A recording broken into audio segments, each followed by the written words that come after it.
Bonjour à tous et merci d'être fidèles chaque jour à toute une histoire. Les invités que je reçois aujourd'hui ont cru connaître le pire lorsqu'on leur a annoncé qu'elles souffraient d'un cancer. Mais c'est en pleine bataille contre leur maladie que leur compagnon a choisi de les quitter. C'est donc seule qu'elles ont dû relever cette épreuve. Karine, bonjour Karine. Bonjour. Vous étiez mariée et jeune maman. Lorsque vous avez appris que vous aviez un cancer du sein, à quel moment votre famille a-t-elle volé en éclats? Alors, j'ai appris mon cancer, j'avais 28 ans. Deux jeunes enfants, l'aînée 3 ans et demi et la plus petite à peine 1 an. Et donc, c'est le coup de massue. On ne s'y attend pas. Quand on est jeune, on a plein de projets, on ne s'attend pas à ce genre de choses-là. Et puis, il faut rentrer dans la bataille. Donc, c'est vrai que toute la famille a été très, très, très présente pour ce premier cancer. Et puis voilà, il a fallu y aller. À quel moment, Jean-Marc, vous a-t-il quitté?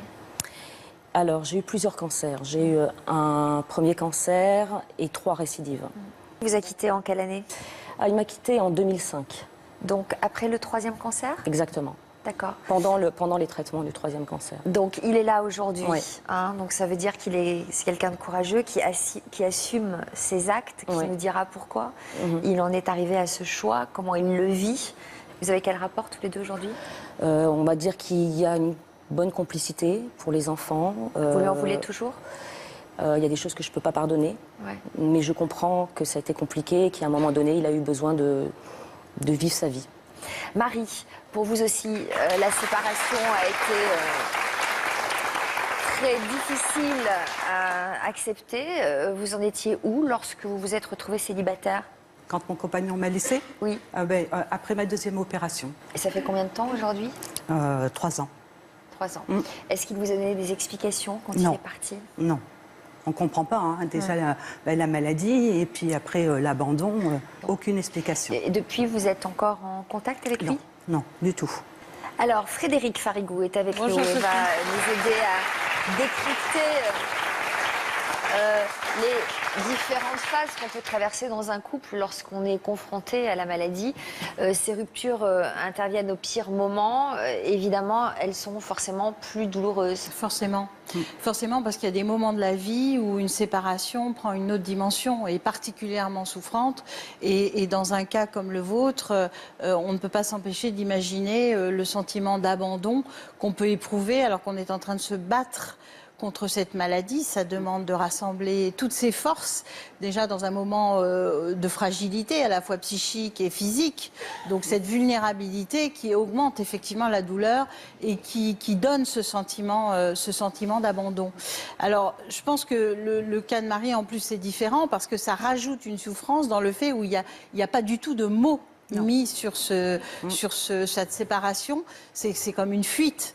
Je pense, il y a une incapacité à assumer ce qu'il y a à vivre, la souffrance liée au cancer, et le fait de ne pas mettre de mots, c'est très difficile pour celui qui reste, parce que ça ne donne ni le droit à la parole, ni la possibilité d'expliquer la souffrance que l'on vit par rapport à une telle situation. Donc ça rajoute encore une couche. Donc c'est vraiment des moments particulièrement difficiles. Est-ce que vous avez eu d'autres histoires amoureuses depuis cette rupture, il y a 3 ans? Alors, on va dire des rencontres, mais vraiment une histoire d'amour, non. Comment vous l'expliquez? Déjà, avoir du mal de faire confiance à l'autre. Vous avez du mal à faire confiance. Oui. Et puis, j'ai l'impression que j'arrive plus à aimer autant. Voilà, à donner ce que j'ai donné.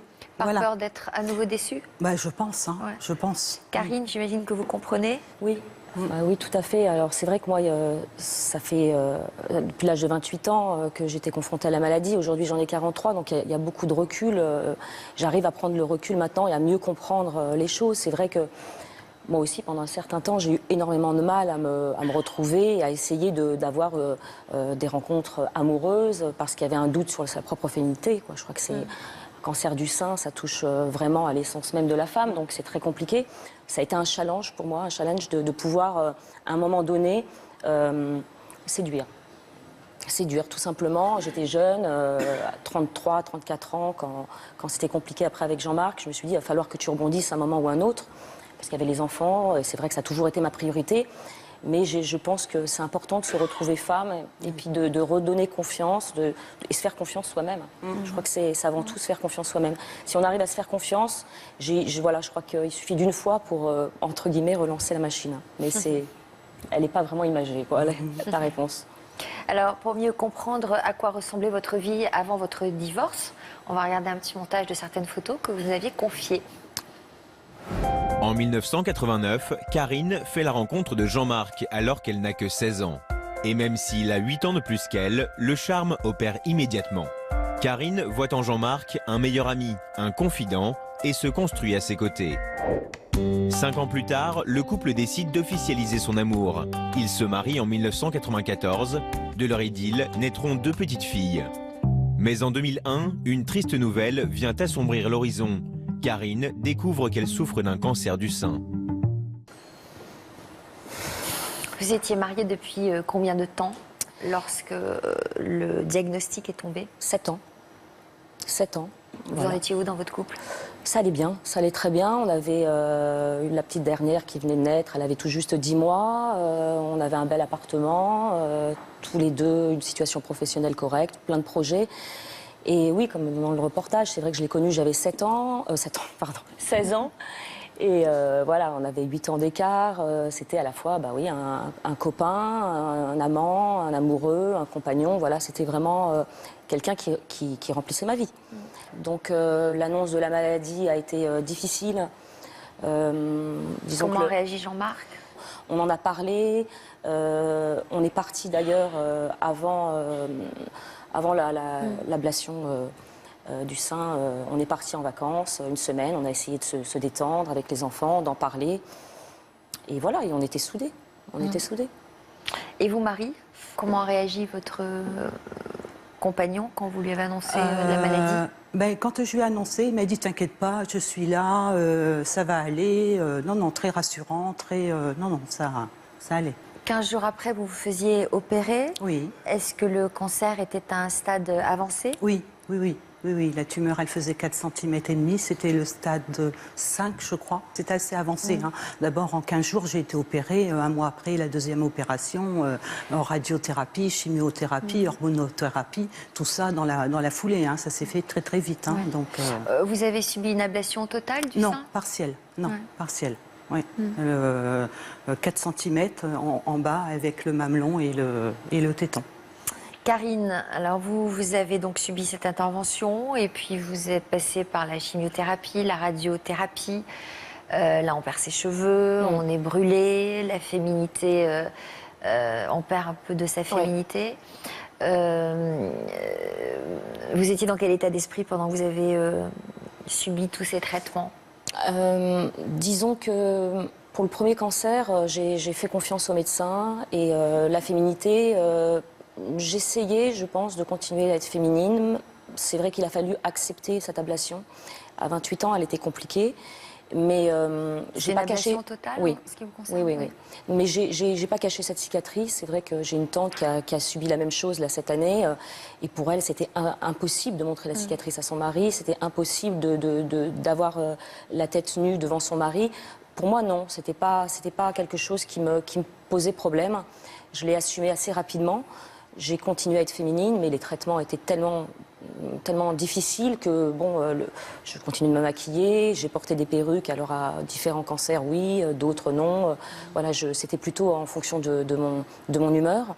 Mais oui, la féminité, il faut la conserver. Je pense que la vie sociale aussi, il faut la conserver. J'ai continué de travailler le plus que je pouvais. Donc ces premiers traitements ont duré combien de temps pour ces premiers cancers? Ça a duré entre la chirurgie, chimio, radiothérapie, presque une année. Presque une année.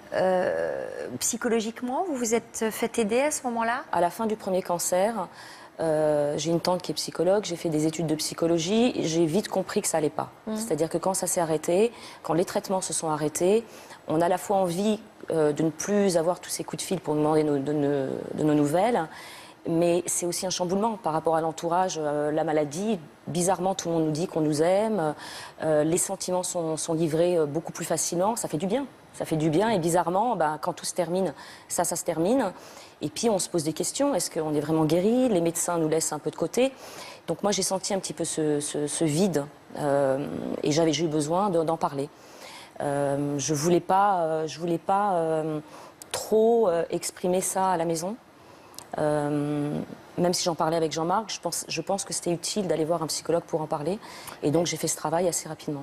Je m'adresse à Frédéric là-dessus. Je pense que c'est une bonne idée. C'est une très bonne idée parce qu'il y a des choses qui sont difficiles à partager à la fois avec la famille, mais aussi avec le conjoint. Donc toutes ces angoisses aussi liées à la récidive, liées à la mort aussi, il faut bien le dire. On est en danger. Donc c'est vrai que c'est difficile d'être avec toutes ces émotions négatives dans la relation et dans le couple et dans la peur aussi. Et ce vide que vous exprimez, il est très fréquent. C'est-à-dire que moi, j'ai beaucoup de patientes qui consultent, non pas pendant les traitements, mais après. Parce qu'effectivement, toute cette prise en charge, elle fait du bien et elle est un soutien. Et on a le sentiment de ne plus avoir aucun soutien après les traitements, alors qu'on a encore besoin de soutien. Donc le fait de se faire aider est très important et je pense que c'est quelque chose qu'il faut encourager. Mais aussi l'entourage a besoin de se faire aider. Et malheureusement, c'est rare que les conjoints ou les enfants ou la famille aillent consulter et ça permettrait aussi d'éviter certaines fractures dans le couple et dans la famille. C'est sûr. Et je pense que Jean-Marc, je lui ai dit assez rapidement, parce que c'est quelqu'un de très cartésien, qui a vécu le mieux possible la maladie, parce que c'était difficile, mais qui avait du mal à le communiquer. Énormément de mal à communiquer là-dessus, donc il faisait un peu comme si ça n'existe pas. Donc ça, c'est assez insupportable pour la personne c'est à la fois bien, parce qu'on dit, il va bien. C'est-à-dire que l'entourage dit, il va bien, mais moi je sentais bien que c'était difficile. Puis au fur et à mesure des cancers, encore plus. Mais il a eu du mal à faire cette démarche psychologique, et je sais que ça lui aurait été utile. La récidive est intervenue à quel moment? 1 an après. Donc, après, examen de contrôle. Examen de contrôle, après une reconstruction qui s'est très mal passée. Donc ça n'a pas fonctionné. C'était pas avec le lambeau du dos, juste la prothèse, mais il y a eu un rejet de la prothèse assez rapide. Donc on a enchaîné avec une opération sur le muscle pectoral et avec reconstitution aussi avec lambeau du dos, voilà quoi. Du muscle pectoral. C'est-à-dire qu'on vous a enlevé une partie du muscle pectoral. Et après, à nouveau, chimio, rayon. Donc à nouveau 1 an de traitement. À nouveau à peu près 1 an de traitement, oui. Et voilà. Comment vous avez supporté tout ça? Alors la première fois, on se dit on tient le coup, c'est bon, ça va. Les idées morbides, on essaye d'en parler au psy, de pas le laisser à la maison. D'un seul coup, on se met un peu plus au sport. Donc j'ai besoin d'évacuer. Donc c'était la course, le golf. Le tennis, on m'avait dit qu'après l'opération du muscle pectoral, je ne pourrais plus avoir ce geste d'embrassade, ou je ne pourrais même plus tenir mes enfants. Malgré tout, mon frère étant kiné m'a beaucoup aidé à lever mon bras, et puis j'ai pu m'investir dans le sport et puis un petit peu m'échapper un petit peu de ce quotidien qui était affreux. Et dans votre couple? Alors dans le couple, ça devenait un petit peu difficile. On était très soudés, on continuait à vivre cette maladie ensemble, mais la communication commençait à être un peu plus difficile. Intimement, c'était compliqué. C'était compliqué pour plusieurs raisons, parce que je pense en effet que la féminité en prend un coup et que le désir à ce moment-là n'est plus le même. J'ai compris après que... Le vôtre? Oui, le mien, mais j'ai compris que c'était plus les traitements. C'est vrai que j'étais beaucoup dans la culpabilité, moi, parce que je comprenais que c'était difficile et que j'arrivais pas. Et je me suis rendu compte, après quelques années, que cette culpabilité n'avait pas lieu d'être, puisque c'était vraiment les traitements qui avaient fait qu'il n'y avait pas de libido. Donc c'était un petit peu difficile, même très difficile, parce qu'on se dit, on n'est plus femme aussi de ce côté-là, quoi. Donc, et de son côté à lui? Il en souffrait. Il en souffrait, mais il avait du mal à... En éprouvant, lui, du désir? Oui. Oui, il en éprouvait, pas toujours, parce que c'est vrai que je sais que j'étais beaucoup dans le refus. Je cherchais plus de communication, plus de tendresse, et lui ne comprenait pas qu'on n'arrive pas à se retrouver à ce niveau-là. Donc c'est vrai que c'était une souffrance pour lui. Et moi, j'essayais j'en culpabilisais énormément, mais je me suis rendu compte après que c'était pas que je voulais pas, c'est que le désir, voilà, la maladie avait fait que. On va l'accueillir, Jean-Marc, pour savoir ce qu'il pense de tout ça. Mais c'est difficile d'être en phase quand on subit une maladie comme ça. C'est de toute façon difficile d'être en phase avec les autres. C'est très difficile d'être en phase. Par contre, la clé, c'est les couples qui réussissent à traverser cette épreuve sont ceux qui réussissent à maintenir un dialogue vivant en pouvant dire leurs peurs respectives. Et effectivement, le fait d'être un peu dans le déni, de faire comme si tout allait bien alors que vous sentiez que ça n'allait pas, effectivement, ça n'a pas dû arranger les choses. Parce que si le conjoint est capable d'exprimer que lui aussi, pour lui, c'est difficile parce qu'il est confronté de plein fouet aussi à la maladie, il ne la vit pas dans son corps, mais il la vit au quotidien, il est au rythme de la maladie aussi. Et donc, avec toutes les angoisses et tous les deuils à faire aussi à un moment donné que ça implique. Donc, c'est vrai que s'il n'y a pas ce dialogue-là, il y a un éloignement qui se crée et il y a un manque d'information aussi parce que les oncologues aujourd'hui, les gynécos peuvent expliquer que effectivement les traitements induisent une perte de libido momentanée. Donc ça, le fait de le savoir, d'en parler dans le couple, ça aide aussi à traverser l'épreuve et à se dire c'est pas parce qu'elle me désire plus, mais c'est parce qu'il y a vraiment un problème physiologique. Donc c'est important de le savoir pour pas s'éloigner. Alors on va demander à Jean-Marc ce qu'il pense de tout ça, puisqu'il est là.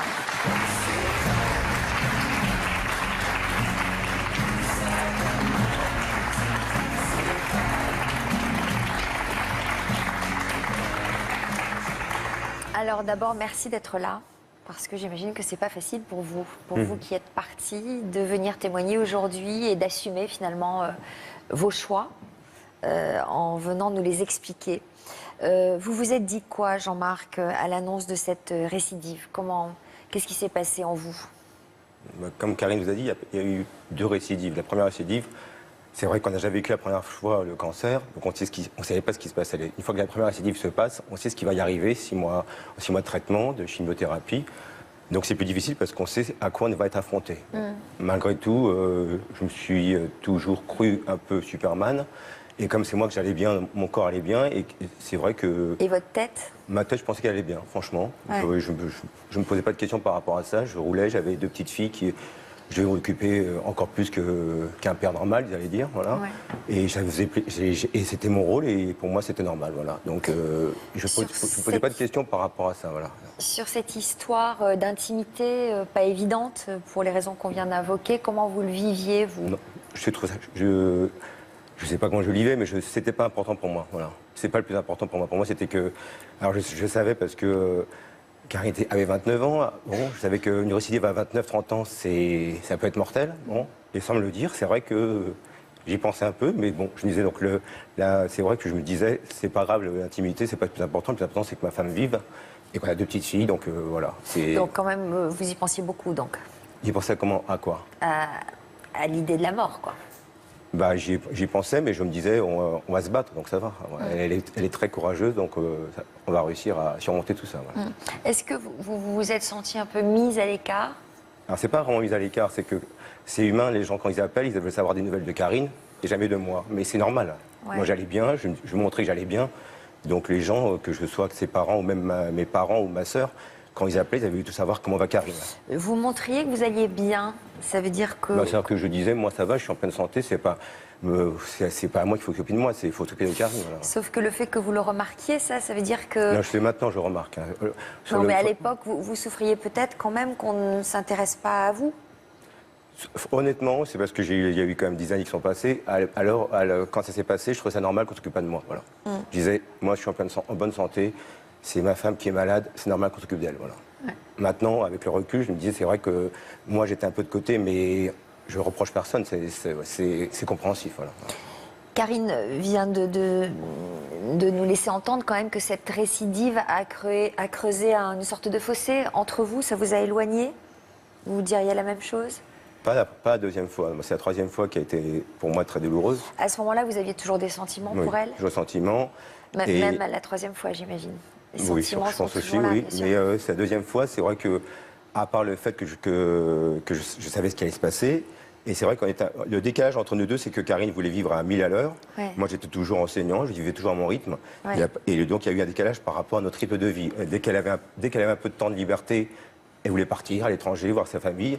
Et moi, je gardais avec mes filles, parce que je trouvais ça normal que je reste avec mes filles. Ouais. Et c'est ça qui nous a un peu éloignés, c'est le fait que dès qu'elle avait un peu de temps, dès qu'elle n'avait plus les médicaments et les chimiothérapies, elle voulait partir, elle disait vas-y pars. Voilà. C'est ce dont je parlais à Frédéric tout à l'heure, c'est ce déphasage. Quand Oui. on n'a plus la même perception des choses, on n'a plus la même perception du temps qui passe. Absolument. Vous vivez dans l'urgence. Plus les mêmes alors que- priorités. Hein, c'est ça. C'est-à-dire que c'est pas tellement l'urgence, c'est que malgré tout, moi je suis concrètement, je crois que pragmatique, on a 2 filles, une de 4 ans, une de 1 an, il faut être là, on ne peut pas partir, on ne peut pas s'amuser à partir tous les deux, voilà. Je partais pas. Non, tu partais pas, mais je t'autorisais à partir, il n'y a pas de problème, c'est normal qu'elle parte. Mais quand elle part, je devais être là, voilà, donc c'est normal, et donc c'était tout à fait en commun accord que je disais, vas-y, va un peu, Vous auriez aimé qu'il parte avec vous, à ce moment-là?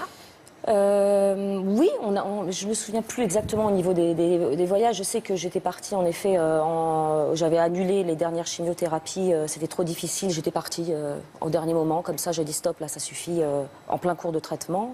C'était en Martinique, tu te souviens. Sinon, c'était surtout avant les traitements que j'avais besoin de partir. Et c'est vrai que où ça a été compliqué avec nous, c'est à l'annonce en effet de la 3e récidive, où là on devait partir ensemble et ça s'est pas fait. Mais sinon, tu as raison, c'est vrai que j'avais besoin de vivre dans l'urgence. Les voyages, j'en ai pas fait tant que ça. Oh, non. Parce que je me souviens En tout cas, c'est vrai que dès qu'elle avait un peu de temps de libre, en tout cas qu'elle était un petit peu un peu libérée des médicaments, elle voulait partir et je disais si tu veux partir, pars. Voilà, c'est pas de problème, moi je suis là. Voilà. Ouais. Mais ce qui est intéressant dans votre témoignage, c'est que ce qui s'est passé à un moment, il y a eu ce décalage parce que vous vous êtes oublié aussi. Parce que vous n'avez pas exprimé vos besoins, vous avez pris sur vous tout le temps, parce que c'était normal, parce que c'était vous qui étiez, qui n'étiez pas malade. Et donc c'était difficile de vous autoriser à exprimer des besoins ou peut-être à dire à Karine ce que vous ressentiez vraiment ou ce que vous vouliez vraiment. Et c'est ça qui a induit le décalage. On ne peut pas se dire moi tout va bien parce que c'est pas moi qui suis malade. Quoi. Non. Il faut prendre en compte sa propre et douleur. souvent les conjoints, c'est un soignant qui va leur dire et vous allez comment? Et ça va faire du bien parce qu'il y a une reconnaissance aussi du fait que c'est difficile pour vous aussi, même si c'est pas vous qui êtes malade. Et ce déni, et c'est le danger des conjoints qui accompagnent des malades, c'est de jouer les héros, vous l'avez dit. Mais c'est vrai, et de prendre sur soi, sauf que vous aussi, vous avez des besoins, vous ne les avez pas exprimés, mais à un moment donné, vous avez eu besoin de vous en occuper. Alors que vous auriez, si vous n'aviez pas été dans ce déni, peut-être vous auriez pu exprimer des choses avant et dire, moi là, j'ai besoin peut-être de souffler, j'ai besoin qu'on se pose, j'ai besoin qu'on fasse des choses ensemble. Voilà, d'exprimer plus vos besoins. Oui, mais je comprends que ce soit difficile de le faire.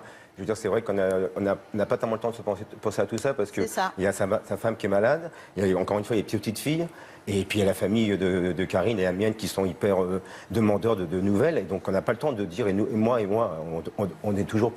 On est obligé de presque... Vous ne vous êtes pas autorisé à le faire. Oui, je ne suis pas autorisé, c'est vrai. Ouais. C'est ça. Et c'est vrai que pour tenir sur le long cours, parce que 3 récidives, c'est quand même pas rien, ça veut dire que c'est un combat avec c'est l'ascenseur émotionnel. Hein, surtout que les récidives, à chaque fois qu'elles arrivaient, on ne s'y attendait pas. C'est ça. Parce qu'on pensait que c'était, avec tout ce qu'on lui avait enlevé, on pensait que c'était fini. Et malgré tout, il y avait encore des choses qui restaient. Voilà. Donc, personne ne peut tenir le choc sur une telle durée sans avoir besoin à un moment de se poser et de dire moi aussi, ça ne va pas. Marie, vous avez senti un petit éloignement avec votre conjoint au fil des semaines de traitement? Oui. Assez rapidement d'ailleurs. Oui. J'ai senti qu'il y avait une barrière qui était en train de se créer. Donc, à quoi vous l'avez attribué? Je pense la maladie, la peur. Vous en avez parlé avec lui? Vous avez essayé de comprendre, d'en parler avec lui? Non, parce qu'il ne m'en a pas parlé. Donc après, ça a été la rupture. Donc voilà. Non. Comment ça s'est passé, la rupture? C'était à quel moment? Alors, on devait partir, pareil. Il y avait un week-end prolongé. Il est arrivé à la maison et puis on avait planifié, on avait réservé, on avait tout fait. À 15 jours de partir, il est venu et puis il me dit, on va pas pouvoir partir. Donc moi, c'est monté, c'est monté. Et puis, bon, ben, j'ai dit, ben, si c'est ça, tu prends tes affaires et tu t'en vas, quoi. Comment vous avez vécu tout cela et les jours qui ont suivi? On va dire que pendant un mois, c'était très, très difficile. Ah oui, oui, oui, oui, oui. Le jour de la rupture, d'ailleurs, j'ai appelé ma fille parce que franchement, j'étais pas bien, mais pas bien de chez pas bien. Hein. Franchement, le trou, il était très profond. Hein. Oui, oui. Parce qu'on apprend la maladie et après ça, non, c'était vraiment, on va dire, j'ai même cru que ça allait être insurmontable, hein. Franchement. Hein. Oui. Oui, oui, parce que je ne m'y attendais pas du tout. C'était pas. Et vous avez eu des idées noires? Ah oui, oui, oui, oui, oui. Ah oui, oui, oui. Et c'est pour ça que j'ai appelé ma fille, parce que j'ai dit, là, c'est un appel au secours, quoi. Hein. Oui. Et comme elle habitait pas loin. Elle a compris? Oui, oui, oui, oui, oui, oui. Ah oui, oui, oui. J'ai une fille extraordinaire. Pour ça, oui, oui, oui. Difficile, hein, Frédéric, de se remettre d'une rupture si brutale dans un moment pareil. C'est ça, difficile, parce qu'en fait, l'histoire, elle a été un peu idéalisée, j'ai l'impression, avec cet homme. Et du coup, avec cette épreuve que vous aviez à traverser, lui, il a disparu tout de suite, en fait. Très, très vite. Oui, oui, donc après, vous ne pouvez rester qu'avec des interprétations. Mais en attendant, les actes parlent pour eux-mêmes. C'est-à-dire que même si vous vous étiez projeté, finalement, la relation n'aurait pas été possible parce qu'il n'était pas capable d'affronter avec vous cette épreuve-là. Il était incapable de ça. C'est-à-dire que certaines personnes qui ne sont pas capables de faire face à la souffrance de l'autre ou faire face aux modifications corporelles, parce qu'il y a aussi des hommes et des femmes qui vivent difficilement les modifications physiques aussi liées à la maladie. C'est difficile à verbaliser, c'est difficile à dire ce genre de choses. C'est difficile aussi à dire moi je ne me voyais pas dans cette histoire, ça me fait vivre de la tristesse, de la colère, mais ce n'est pas ce que j'ai envie de vivre. Donc c'est compliqué à mettre des mots comme ça. Il faut avoir une certaine responsabilité. Donc ça montre une certaine immaturité affective aussi. Dans la relation. Vous vous laissez entendre que vous pensez que cette histoire n'aurait pas duré longtemps? Oui. Parce que oui. Maintenant, trop idéalisé. Oui. Et avec le finalement, recul, oui. Finalement, vous dites que c'était un mal pour un bien, quoi. Finalement, j'ai été renseignée assez vite sur cet Oui, homme-là. voilà. Maintenant, oui. je Pourquoi me dis que vous c'était une souriez, belle Jean-Marc? histoire sur le moment, mais voilà, après. Pourquoi vous souriez? Non, c'est pas sans Vous doute. trouvez que j'exagère? Non, peut-être pas exagéré, mais c'est bon. Un mal pour un bien, je sais pas si c'est. Oui, peut-être. Karine, en janvier 2005, vous avez connu de nouveaux problèmes de santé. Donc après cette deuxième récidive, vous avez un traitement d'1 an. Vous avez été tranquille combien de temps après cette deuxième? En comptant, donc c'est 2002, allez, on va dire 1 an et demi.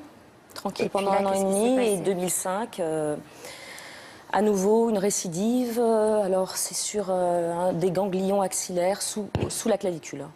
Donc à Vous nouveau. aviez des douleurs? Comment vous en êtes rendu Non, compte? non, pas vraiment. Mais comme j'avais souvent des rendez-vous chez le kiné qui me massait la cicatrice, il y avait quelque chose. Elle avait remarqué à nouveau quelque chose, donc à nouveau des examens. Et là, bizarrement, cette fois-ci, j'étais sûre que c'était une récidive. Hein. Alors que quand on m'a fait la biopsie, je me souviens, il m'a dit, vous inquiétez pas, c'est rien du tout. Et j'étais persuadée que c'était une récidive. Il m'avait dit, il y a 99% de chances que ça soit rien. Et au fond de moi, je savais que c'était... Comment vous l'expliquez? Je sais pas, je le ressentais. Je me dis, il y a quelque chose encore, c'est sûr, il y a quelque chose encore. Voilà. Et donc là, en effet, donc 2005, besoin de partir avec les enfants et avec Jean-Marc, cette fois-ci, pour à nouveau faire un break avant l'horreur. Donc avant cette opération-là, il y avait un laps de temps de 15 jours, je pense.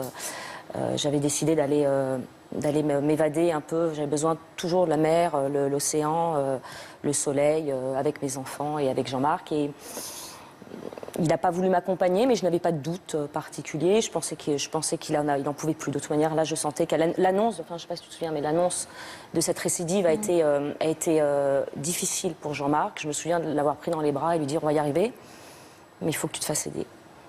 Et je l'ai encouragé vraiment à... Vous lui avez dit ça? C'est que vous sentiez qu'il en avait besoin? Il en avait besoin, mais c'était humain. C'est plus qu'humain. C'est-à-dire que le parcours d'une vie où tous les ans ou tous les 2 ans, on vous annonce que votre femme, elle est en traitement et qu'on ne sait pas ce qui va se passer, puis qu'on a 2 jeunes enfants, je pense que c'était trop. Il se passe quoi dans votre tête à ce moment-là, Jean-Marc? Comme dit Karine, moi je pense qu'il se passe que la nuit, ça ne va jamais s'arrêter. C'est tous les ans, ça recommence. Et ma femme va mourir. C'est sûr que ma femme va mourir, que ça ne va jamais s'arrêter. Et là, je craque. Voilà. Et là, vous vous dites quoi? Je sais pas ce que je me dis. Oui, je me dis, ça y est, je vais être veuf, avec 2 filles de bas âge. Et voilà. Donc, pardon, mais là, vous pensez à vous?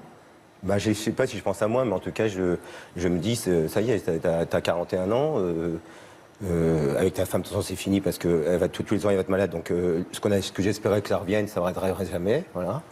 Et En fait, c'est comme si vous aviez commencé à vous détacher d'elle pour moins souffrir au cas où. C'est un truc comme ça. C'est pas volontaire, hein, franchement, c'est pas volontaire. C'était presque pour me sauver aussi, parce que là, j'étais en train de dépérir aussi. Voilà. Ouais. J'ai perdu beaucoup de poids. Là, vous en avez pris conscience à ce moment-là que vous aviez besoin d'aide. Même Karine a appelé mes parents pour dire faites quelque chose, ça va pas du tout, mais c'était un peu trop tard. Voilà. Mais pas de sa faute, c'est trop tard parce que c'était parti, la spirale était négative, était arrivée. Là, voilà. Donc là, vous mangiez plus? Oui, chaque fois je devais rentrer chez moi le soir, j'avais une boule de me dire je veux rentrer dans cette ambiance de pas facile. Voilà. Et c'est vrai que malgré le fait que j'adore mes filles, j'avais une appréhension de rentrer chez moi le soir. Voilà. Voilà. Donc vous avez beaucoup maigri? Oui. Mais j'ai beaucoup maigri, j'ai pas mal changé. Ouais. Qu'est-ce qui s'est passé alors? Qu'est-ce que vous avez pris comme décision? C'est pas une décision, c'est-à-dire que Karine est partie en vacances avec les filles. Il se trouve que pendant qu'elle est partie, je suis sorti un soir, j'ai rencontré une personne, mais comme ça, voilà. Et dès que Karine est rentrée, j'ai dû lui avouer que j'avais embrassé une autre femme, voilà. Juste embrassé, mais j'ai voulu lui dire que j'avais entre guillemets failli, voilà, que depuis 17 ans, j'avais jamais rien fait et que j'avais toujours été fidèle, c'est normal, voilà. Et là, j'avais failli, voilà. Et c'est vrai que je lui ai dit au mauvais moment, juste le jour où elle devait se faire opérer, voilà. Mais j'ai pas pu tenir, moi. Je savais que c'était mal que j'avais fait, donc je pouvais pas le garder pour moi, voilà. Et juste embrasser. Oui. Mais pour vous, c'était... Alors, c'est-à-dire que quand je suis revenue de vacances, j'ai vu qu'il y avait un changement phénoménal, quoi. C'est-à-dire je me souviens, il y avait des examens à faire la veille de l'opération. Il s'endormait dans la salle d'attente, il était hagard. Enfin, je me dis, mais il y a quelque chose qui ne va pas, quoi. Il faut que tu me dises ce qui ne va pas, il y a un problème. On m'a dit, il n'osait pas parler, parce que je sentais que ça n'allait pas. Déjà, Jean-Marc, c'est pas un grand parleur, mais voilà, mais je sentais qu'il fallait le pousser pour faire sortir les choses. Et donc, on allait boire un café, et il s'effondrait en larmes en me disant, j'ai rencontré quelqu'un, je ne peux pas te faire ça, c'est horrible. Dans la culpabilité, mon premier instinct a été de le prendre dans mes bras. Pour lui dire, je comprends. Ça a duré 2-3 minutes et après je me suis dit, oh là, qu'est-ce qui m'arrive? Demain je me fais opérer, mon mari a une histoire avec quelqu'un d'autre, qu'est-ce qui se passe? Je dirais que, avec le recul, mais je pense l'avoir... tu me dis si je me trompe, mais je pense que c'est ça. Je comprenais entièrement. C'est-à-dire que je n'étais pas vraiment disponible physiquement, sentimentalement, j'aimais mon mari. Je le montrais peut-être pas assez à ce moment-là parce que c'est pas que j'avais pas le temps, mais j'étais dans cette spirale avec ces angoisses-là et je voulais protéger mes enfants. Et lui refusait de se faire aider, donc c'était un petit peu compliqué. Donc il y a eu vraiment une année où il a été dans une culpabilité énorme, c'est-à-dire qu'il était présent sans être présent. Il voulait pas vivre cette relation avec elle et moi je l'encourage à vivre cette relation. Mais vous aviez des sentiments pour cette femme? Je sais pas si je veux dire. En tout cas, c'est pas facile à dire, mais j'avais en face de moi une femme qui avait des cheveux, car elle a toujours eu des super cheveux. D'un seul coup, et voilà. Et ce qui est bizarre, et ça c'est vrai que je me suis revu après en réfléchissant, les cicatrices de Karine, j'ai jamais vu. Pour moi, ils n'existaient pas. Voilà. Et la troisième fois, j'ai vu que ça. Alors qu'avant, je les voyais pas. Je voyais pas ses cheveux qu'elle avait pas, je voyais pas ses cicatrices. Pour moi, c'était bon. Ok, ma femme avait un sein en moins. Qu'importe, on s'aime, c'est pas grave. Et après, j'ai vu que ça, voilà. Après, je voyais plus que ça, et voilà. Et bon, alors je sais pas si mes sentiments étaient réels. En tout cas, c'est vrai que le fait de voir une femme avec toute la féminité, ça m'a un petit peu perturbé. Je suis bouleversée par votre témoignage, parce que c'est la première fois que j'entends quelqu'un. Mais tous les deux. Un conjoint Tous les deux. qui ose dire ça, quoi. C'est Parce ça. que j'imagine la culpabilité, j'imagine ce que ça a dû représenter pour vous. Enfin, c'est très, très impressionnant de vous voir tous les deux sur ce plateau, Oui. de vous entendre livrer ces témoignages. Et je pense que ça va aider beaucoup de gens, quoi. Franchement, hein. Oui. Franchement, je suis impressionnée. Et oui.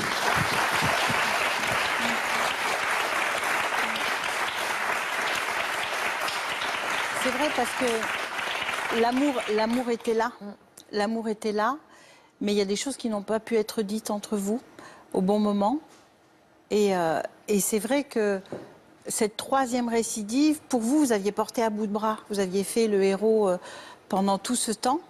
Et là, c'était plus possible. Vous vous sentiez plus du tout capable. Donc tout s'est effondré à ce moment-là. Et effectivement, le fait de vous faire aider aurait pu vous aider à mettre des mots sur tout ça et pas forcément à avoir cette démarche. Mais le fait de pouvoir dire à quelqu'un, oui, c'est difficile de voir ma femme sans ses cheveux et ce que ça impacte sur moi. Mais vous lui disiez à votre femme? Encore une fois, je pense de souvenir quand elle me disait Jean-Marc, tu veux pas avoir envie de moi, regarde comment je suis. À l'époque, je lui disais mais je m'en fiche de ça, franchement, crois-moi, je m'en fiche de ça. Et c'est vrai que la troisième récidive, ce discours-là, je lui ai plus dit, voilà.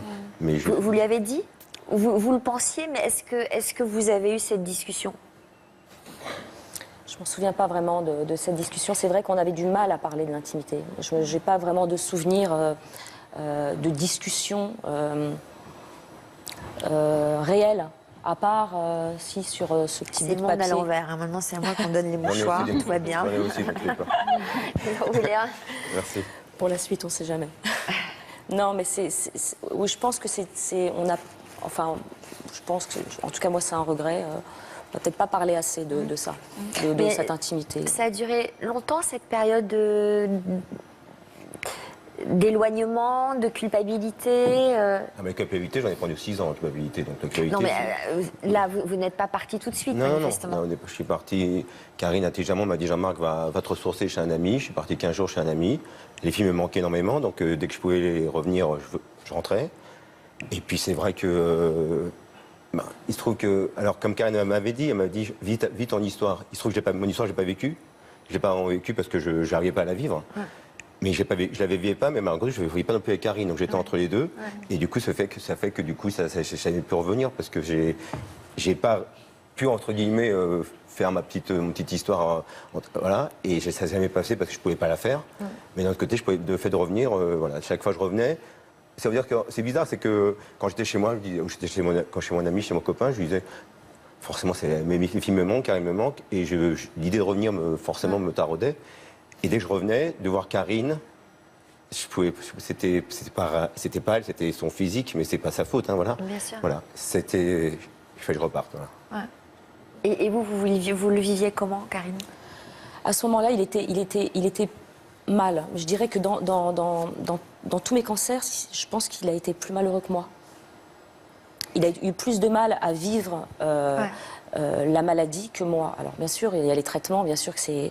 Mais je pense que l'entourage qui n'est pas aidé, ou qui refuse de se faire aider, c'est quelque chose de difficile. Donc c'est vrai que je comprenais qu'il ait envie de prendre une bouffée d'oxygène. Et puis à un moment, c'est difficile de se battre avec quelqu'un à côté de soi qui ne va pas bien. Oui, et puis qui ne veut pas d'aide. Il y a un moment où moi, je ne savais plus, c'est-à-dire qu'il ne voulait pas aller voir quelqu'un, la communication était difficile, il avait besoin d'évasion, il avait besoin d'autre chose. Donc il y a un moment où le fait, parce que moi j'étais en traitement à ce moment-là, donc j'avais un troisième enfant à la maison, quoi, et je me suis dit, il faut que tu réagisses, il faut réagir. Si tu as besoin de vivre cette histoire et de revenir après avec toute ton énergie pour qu'on reste ensemble, vis-la. Parce que je pense je crois que c'est pas un cadeau, mais je pouvais comprendre. Mais il a refusé. Il a été dans la culpabilité. Il savait pas s'il devait partir, revenir. Donc c'était. Et puis les proches aussi qui doivent être jugeants dans ce genre de situation. Vous en avez souffert, Jean-Marc? Honnêtement, oui. Il n'y a qu'une femme qui a été proche qui était une amie à nous, qui s'appelle Sarah, qui va témoigner. Elle a été justement, j'allais dire presque compréhensive. Les autres, c'était plus dur, les autres. Hein. Et c'est vrai que les amis en commun qu'on avait, j'avais plus d'amis après. J'avais que ma famille et mes amis et mes propres amis après. Ouais. Alors justement, vous venez de parler de Sarah, cette amie qui manifestement, elle, a été compréhensive. Elle vous connaît bien sûr tous les deux depuis une quinzaine d'années. Elle a suivi toutes les épreuves et les étapes par lesquelles vous êtes passés. Elle nous livre son ressenti. Bonjour Sarah. Bonjour. Comment avez-vous appris la maladie de Karine? Karine était déjà malade, mais je ne savais pas. Je ne savais pas du tout. Elle avait une perruque, mais je ne m'étais pas rendu compte que c'était une perruque. Régulièrement, je téléphonais pour qu'on sorte, et elle n'était jamais disponible.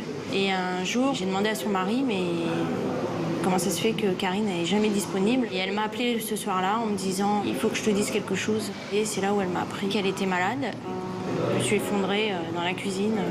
Au début, c'était plus de la tristesse, et puis après, je me suis dit, on va se battre ensemble. Voilà. Karine et Jean-Marc, c'était un couple toujours dans la discussion, à partager plein de choses. De l'extérieur, ça faisait le couple parfait. Jean-Marc, c'était un papa poule. Il s'occupait beaucoup des enfants. Et je me disais, il est exceptionnel. Mais au fur et à mesure des années de la maladie, j'ai senti que le couple commençait à battre de l'aile quand Jean-Marc a commencé à plus être disponible pour Karine. À quel moment avez-vous senti que Jean-Marc et Karine commençaient à s'éloigner?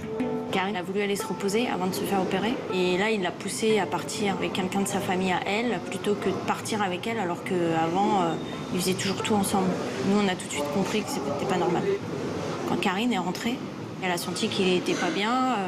Je crois que c'était à quelques jours, la veille de l'opération, et c'est là où il lui a annoncé, en fait, qu'il avait rencontré quelqu'un d'autre. Ça a été terrible. Karine, elle s'est pris encore une claque. Super dur pour elle. Elle s'écroule. J'ai pas très bien réagi parce que je me suis mise à la place de Karine et j'ai eu trop de peine, trop de peine pour elle. Après, je peux comprendre ce qui s'est passé, mais pas la séparation et pas le moment où il lui a dit ça, non. Comment Karine a eu la force de surmonter toutes ces épreuves? Karine, elle a une force de caractère, elle a une force de vie incroyable. Elle s'est toujours battue. Elle a surmonté ça parce qu'elle a 2 enfants et que pour ses enfants, il fallait qu'elle survive. C'est une fille qui s'est jamais laissée aller. Jamais. Sarah, est-ce que vous avez un message aujourd'hui à faire passer à Karine et Jean-Marc? J'aimerais qu'ils soient heureux tous les deux, puisque malheureusement, la maladie les a séparés et ils sont toujours tout seuls. Je trouve ça dommage et ça serait bien qu'ils soient chacun, qu'ils arrivent à retrouver chacun une vie de couple. Voilà.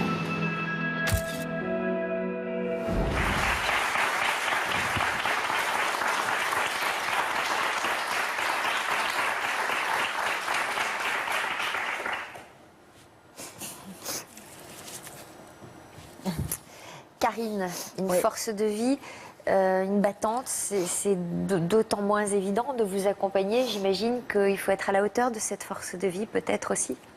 Hein, Jean-Marc, il y a peut-être un peu de ça aussi. Oui, c'est bon. C'est vrai que j'étais très fier de Karine, qui était la force qu'elle avait. C'est vrai que je me disais, non, pas toute femme peut faire ça, c'est vrai. Et c'est là où il faut être à la hauteur. Peut-être aussi que votre fuite s'explique par ça, parce que vous vous sentiez peut-être pas dans la même force. Je sais pas, je peux pas expliquer ça comme ça. Ce qui est sûr, c'est que j'ai mis des années à me déculpabiliser, voilà, ça c'est sûr. Voilà, je suis même pas sûre que vous en soyez totalement sorti. Hein. Sorti non, mais en tout cas, le fait que je pu venir ce soir aujourd'hui, c'est que je sais que je me sens plus coupable. Voilà. Sinon, j'aurais pas pu venir. Sinon, voilà. Aujourd'hui, je peux comprendre ce qui s'est passé, même si je ne dis pas que c'est acceptable. En tout cas, je peux comprendre ce qui m'est arrivé. Voilà. C'est-à-dire, comment vous l'expliquez? Voilà, je vous dis, le fait que j'étais en face d'une femme qui, pour moi, allait mourir. En tout cas, c'était très, très risqué, très dangereux. Et c'est vrai que, voilà, je suis en avant parce que je me disais, moi, j'ai que 40 ans, j'ai encore des belles années peut-être derrière moi, voilà, devant moi plutôt, voilà. Mais bon, alors après, c'est vrai que j'ai pas mal d'amis, de gens qui m'ont dit, Jean-Marc, ce que tu fais, c'est innommable, voilà. Et je me suis dit à moi-même, voilà. Est-ce que ça peut pas aussi expliquer, je ne sais pas ce qu'en pense Frédéric, mais il y a vous, votre vie à vous, mais il y a peut-être aussi le fait de ne pas supporter voir la femme que vous aimez s'abîmer dans cette maladie. Et moi, je suis sûre qu'il y a une part de ça. Je ne sais pas ce que vous en pensez, oui, Frédéric. c'est certain qu'il y a une part de ça, mais il n'y a pas que ça. Il y a le fait aussi d'avoir eu tout ce parcours et puis de se dire ça ne va jamais s'arrêter. Ouais. Donc c'est presque un réflexe de survie à un moment donné, et d'accepter en fait, parce que geste innommable, non, qui on est pour juger ça. Vous avez accompagné aussi votre femme, vous l'avez pas laissé tomber, donc c'est aussi important d'accepter d'avoir des limites. Et par contre, l'enseignement, c'est de se dire, oui, j'ai préjugé de mes limites, de mes forces. C'est-à-dire qu'à un moment donné, j'avais besoin d'aide et je ne l'ai pas reconnu. L'enseignement que vous avez attiré de cette histoire, c'est ça. C'est d'avoir porté les choses à bout de bras sans avoir accepté un jour de dire « ben non, moi aussi, j'aurais besoin d'aide et moi aussi, il faut que je me pose ». Et du coup, vous avez porté jusqu'à plus pouvoir. Et à un moment donné, c'était terminé. Et effectivement, c'était peut-être inapproprié au moment où vous l'avez fait, mais c'était juste plus possible pour vous. Donc c'est d'accepter aussi d'avoir eu cette limite. Et ça ne fait pas de vous une mauvaise personne, bien au contraire. Ça fait quelqu'un d'humain et qui a ses limites. Donc c'est aussi le but de se dire, j'ai eu mes limites et je vais arrêter de me punir aussi en me privant peut-être de reconstruire une vie. Personnel. Ce que vous avez fait d'ailleurs, là, vous êtes privé, j'imagine, toutes ces années. Là, vous en êtes où aujourd'hui, sentimentalement? C'était difficile. En tout cas, c'est sûr que quand je suis parti seul. Je ne suis pas parti pour quelqu'un. À quel moment vous êtes parti? Je suis parti fin septembre 2015. Ça veut dire, elle était encore 2005, pardon, fin septembre 2005, voilà. Et je suis parti j'ai un ami qui m'a prêté un appartement. Je me suis retrouvé à Paris, entre deux murs, seul. Très dur, très très dur. Vous êtes fait aider là psychologiquement? Toujours pas, voilà. Et après j'ai commencé à me faire aider, mais le problème c'est que je suis cartésien, je suis prof de maths et c'est vrai que moi il faut que ça aille vite. Et je voyais que ça avançait pas. J'en ai fait 3 ou 4 des psychologues, je les ai tous épuisés parce que je voyais que ils posaient pas des questions que je voulais entendre. Voilà. Ah bon. Voilà. Toujours ils me disaient comment allez-vous, moi, mais je voulais des questions, des réponses. Qu'est-ce que vous vouliez comme question? Je sais pas, je voulais des réponses en tout cas. Essayer que les personnes me comprennent ce qui s'est passé, d'accepter, Et aujourd'hui, vous comprenez mieux? Aujourd'hui, je comprends mieux pourquoi je suis parti. Ouais. Je vous dis, voilà, le parcours a fait que maintenant, aujourd'hui, je peux me regarder, voilà, ça c'est sûr. En tout cas, je sais que j'ai toujours été... j'ai toujours voulu avoir une directrice par rapport à mes filles et par rapport à Karine, de ne pas avoir quelque chose à me reprocher, à part le fait que je sois parti, que c'est déjà énorme, voilà. Voilà, c'est tout. Mais sinon, aujourd'hui, oui, je vais quand même mieux. Voilà, ouais. Prêt à revivre une histoire? Ça, je sais pas. En tout cas, j'essaye, mais c'est difficile. C'est difficile parce que... Et entre vous, c'est cuit? C'est-à-dire que plusieurs fois, on a essayé. En tout cas, Karine a... Ah, Karine a tendu la main plusieurs fois, il est vrai. C'est vrai? Aussi une fois. Moi aussi, plusieurs fois. Mais c'est vrai que c'était toujours l'image, je vous dis, cette image que quand je ne suis pas à côté d'elle, dans l'absolu, me dire oui, pas de problème. Et puis dès que je la voyais, je voyais que les cicatrices. Voilà. Mais bon, après... Alors, ça se passe comment là? Aujourd'hui, vous en êtes où, Karine, sentimentalement? Sentimentalement, là, moi, je suis célibataire pour l'instant, mais j'ai vécu comme des histoires depuis notre séparation. Des vraies histoires? Oui, deux belles histoires Maintenant, c'était difficile parce que bon, j'étais seule avec 2 jeunes enfants. J'étais pas prête à me reconstruire en vie de couple. Voilà, j'étais pas prête. Donc, on va dire oui, depuis 2-3 ans maintenant, j'ai envie de me reconstruire en tant que femme sentimentalement. Les enfants ont grandi et j'ai envie de penser à moi. Et la maladie? La maladie, tout va bien depuis 10 ans. Voilà. Donc ça, c'est plutôt bien. Depuis que je suis parti, presque. Pardon? Presque depuis que je suis parti, elle n'a plus rien. C'est bizarre. Vous liez les deux, vous, hein, comme par hasard. Comment? Vous liez les deux. Je sais pas. En tout cas, c'est vrai que ça a toujours été bizarre pour moi le fait de savoir que depuis que je suis parti, elle n'a jamais eu de récidive. Ah, à part une fois de récidive l'année suivante. En 2006. Mais sinon, depuis 9 ans, il n'y a jamais plus rien eu. Je me dis, c'est quand même étonnant. Là. Moi, j'ai eu le droit à 3 récidives et depuis que je suis parti. C'est peut-être pour ça que vous interdisez de l'approcher aussi. Non, je dis pas que c'est juste un hasard. Voilà, c'est juste un hasard, mais qui est pas perturbant. hasard parce que pour vous l'exprimiez, c'est perturbant. Oui, ça m'a perturbé. Ça m'a perturbé. Frédéric, là-dessus. Oui, puis ça alimente quelque chose qui reste très fort chez vous, même si vous dites que vous en êtes débarrassé, c'est cette culpabilité. Et le fait d'avoir mis en échec plusieurs psychologues, c'est parce que vous vous accrochiez aussi à cette culpabilité, parce que peut-être vous aviez envie de vous punir de ce qui arrivait, et que c'était difficile d'assumer d'avoir eu ce geste et d'avoir laissé Karine dans cette souffrance, mais c'était faire abstraction du fait que c'était plus possible pour vous. Mais vous vous l'êtes fait payer quand même. Frédéric, vous êtes prête à relever le défi? Ah bah, avec plaisir. Vous êtes prête à ce qu'il vous épuise? Il y a du boulot, avec moi. Ouais, je pense que- Il y a du boulot avec moi. Vous pensez qu'il y a encore beaucoup de travail? Je pense que le travail, je pense que le travail commence aujourd'hui. Oui, c'est ça. Ouais. Je pense que le d'accord travail avec commence vous. aujourd'hui. Ouais. Et au nom de nos filles aussi, Ouais. qui sont en attente, qui Ouais. sont vraiment en attente que leur papa leur parle de ça. Parce qu'on en parle, j'arrive à en parler librement avec elles. J'ai jamais eu une mauvaise parole sur leur papa, parce que c'est un très bon papa qui est très présent, à l'écoute, voilà. Donc ça, c'est très bien. Mais je pense que mes filles voilà, ont besoin d'avoir ces discussions avec leur père sur sa séparation et sur... elles ont plein de choses et c'est vrai qu'il a du mal à l'exprimer. Il a du mal à l'exprimer. Donc pour moi, mais je parle en mon nom, je pense qu'en effet, le travail commence aujourd'hui. Et si, pour moi, tu as accepté aujourd'hui de venir, c'est... un tu l'as grand dit tout pas. à l'heure dans la voiture, parce qu'on est venus ensemble, Oui. et il m'a dit à juste titre que voilà, que... Tu m'as dit, ça ne te gêne pas que je vienne pour en parler. Moi, j'arrête de le regarder parce qu'il me fait pleurer à chaque fois. Il a un regard bouleversant. Bah oui. Voilà, parce qu'on sent la détresse au fond, Oui. quoi. Et vraiment, c'est. C'est vrai qu'on a frappant. on a des valeurs tous les deux. On est tous les deux juifs, on s'est mariés à la synagogue. Pour nous, ça représente quelque chose. Et c'est vrai que le fait d'être parti, de faire des choses qui sont pas normales, j'allais dire, voilà, c'est vrai que j'ai toujours trouvé que ce que je fais n'était pas normal, que j'avais fait. Voilà, bon. Bon, qu'est-ce que vous en pensez, Frédéric? Il y a peut-être un espoir, non, pour ce couple? Non, mais évidemment. On peut pas Et faire puis, quelque chose, ne serait-ce qu'effectivement, le fait que vous soyez là, vous osiez en parler et d'assumer, c'est déjà une étape, parce que c'est aussi faire une place à votre souffrance à vous. Mais aujourd'hui, je peux assumer. Il y a 5 ans, l'émission aurait été à 5 ans, j'aurais pas pu venir, ça c'est sûr. Comment vous l'auriez pas faite? J'aurais pas pu venir à 5 ans, j'aurais pas pu, j'aurais été pas prêt, je pense. Là, aujourd'hui, c'est plus facile parce que 10 ans derrière nous. Ouais. Bah, vous avez bien fait de venir aujourd'hui, parce qu'après, ça aurait été trop tard. Marie, vous nous disiez tout à l'heure que ça a été extrêmement difficile pour vous de subir cette rupture, de subir vos traitements. Il a fallu que vous soyez sacrément forte pour affronter tout ça. Oui. Heureusement, il y avait votre fille Oui, qui vous a beaucoup ma aidé, fille, ma petite j'imagine. fille. Et vos amis. Oui. Une amie en particulier. Oui. Alors, vous en êtes où aujourd'hui? Alors aujourd'hui, je suis en récidive. Voilà, je prends un médicament tous les matins. En voilà. rémission ou En en rémission, en récidive? rémission. Oh là là, Ah bon. mon Dieu. En rémission. Non, en rémission, encore Parce un que an. Jean-Marc, si vous dites récidive, Oui, voilà, c'est non, des non, mots non, de- non, ça bête. va. De ce côté-là, ça va. Non, encore un an de médicaments et après, voilà. Non, de ce côté-là, tout va bien. Bon. C'est bon.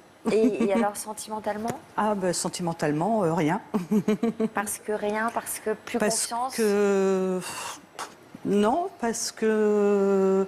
oui, du mal à faire confiance à l'autre et du mal, moi, à aimer l'autre personne, quoi. Voilà, il y a un blocage qui... Une personne ou une autre personne? Vous êtes toujours amoureuse de ce monsieur? On peut pas dire amoureuse, non, c'est pas le mot, Mais attachée. attachée, oui. Oui, je le reverrai, là, je serais contente de le revoir, oui. Et donc, si vous seriez prête à le revoir? Ah oui, sans problème, oui. Ça me ferait plaisir, d'ailleurs, oui. Ah oui, bon, c'est vrai oui. Et vous lui, Mais, pas- vous lui pardonneriez? Oh, je crois que je l'ai déjà fait, ça. Vous lui avez dit? Non. Donc, s'il regarde cette émission et qu'il vous appelle tout de suite après la diffusion, vous allez dîner avec lui? Je pense, oui. Bon, on a le droit de dire son prénom? Non. Bon, alors, monsieur, vous savez ce qu'il vous reste à faire. Frédéric, qu'est-ce que vous en pensez?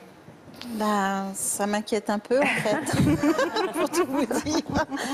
Parce que c'est quand même faire abstraction de la détresse dans laquelle il vous a laissé à ce moment-là, sans qu'aucun mot n'ait été mis. Parce qu'on peut partir comme ça sur un coup de tête, mais après, on peut s'expliquer, on peut dire voilà ce qui a été difficile pour moi. Ça n'a jamais été fait. Non. Donc ça, c'est pas quand même bon signe pour une relation sur laquelle on puisse faire confiance à quelqu'un, quelqu'un sur lequel on puisse s'appuyer. C'est pas le cas.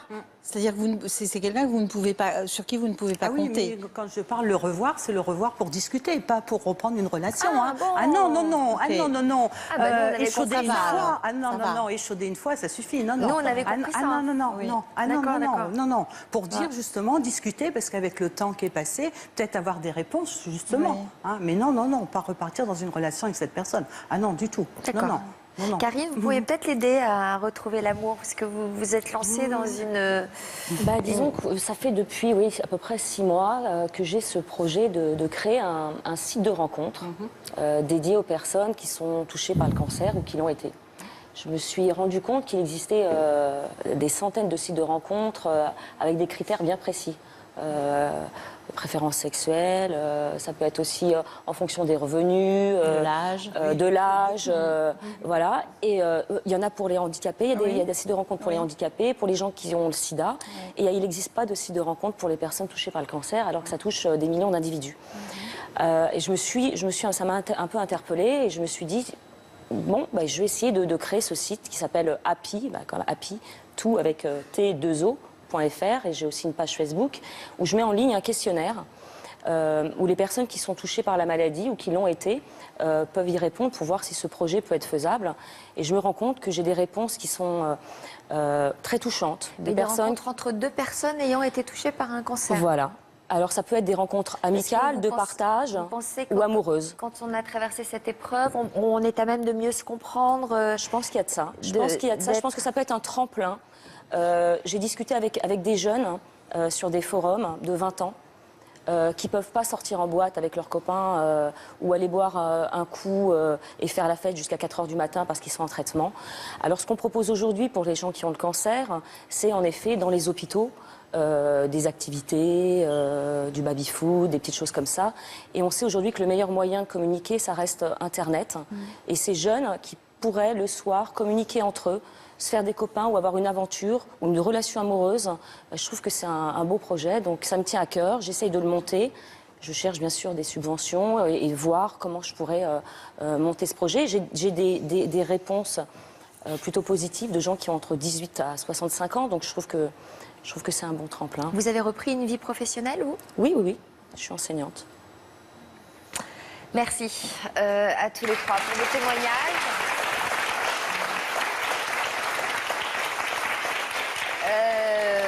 Merci Jean-Marc d'être venu sur ce plateau et bon courage parce qu'il y a donc du boulot qu'il va falloir entreprendre.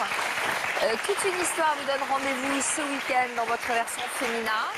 Merci à Frédéric et moi je vous donne rendez-vous dans les fauteuils de l'histoire continue. A tout de suite. Merci. Vous enseignez quoi ?